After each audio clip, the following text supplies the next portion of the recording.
Oke, apakah ini betul bisa menjaga marwah konstitusi, Pak Ruli, dengan memutuskan bahwa Anwar Usman tidak diperkenankan lagi ambil bagian dalam perselisihan sengketa pemilu nanti? Apakah ini tepat untuk menjaga koridor nanti perselisihan pemilu kita?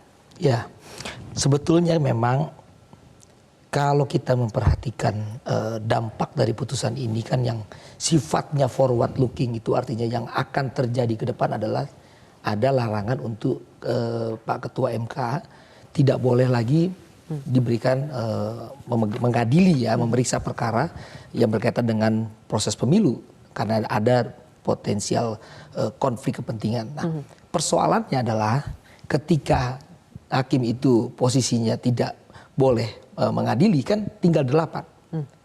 Bagaimana cara untuk mengambil keputusan itu kan mayoritas. Nah, ini juga harus dipikirkan juga ke depan, ya. Karena problem itu kan harus ada kepastian hukum. Okay. Ya, kenapa hakim MK itu 9 pilar harus ganjil? Tidak ada yang namanya hakim itu jumlahnya genap, harus ganjil. Ya kan? Karena pada saat mengambil keputusan itu kan harus menggambarkan suara yang terbanyak. Meskipun hakim itu punya prinsip independensi, boleh berbeda pendapat, tetapi tetap yang mayoritas itulah yang menjadi amar putusan yang merubah keadaan. Nah, ini harus dipikirkan ke depan bagaimana untuk menata putusan MK kemudian nanti diselenggarakan dalam pilpres yang akan datang dan pemilu, bahkan sampai pilkada nanti yang ada potensi benturan konflik kepentingan Pak Ketua MK, Pak Anwar Usman ini.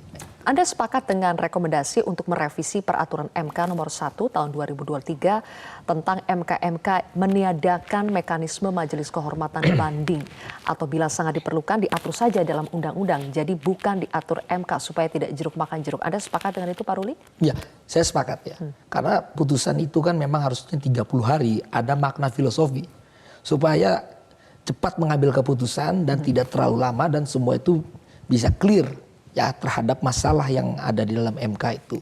Sehingga kalau itu ada satu mekanisme banding ya, tentunya itu akan menjadi ruang yang cukup perdebatan lagi dan itu akan mengganggu berjalannya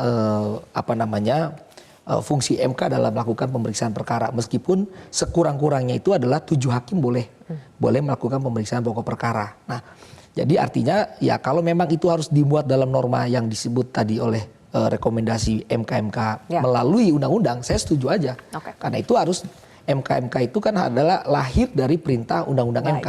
Gitu. Oke. Jelajahi cara baru mendapatkan informasi. Download Metro TV Extend sekarang.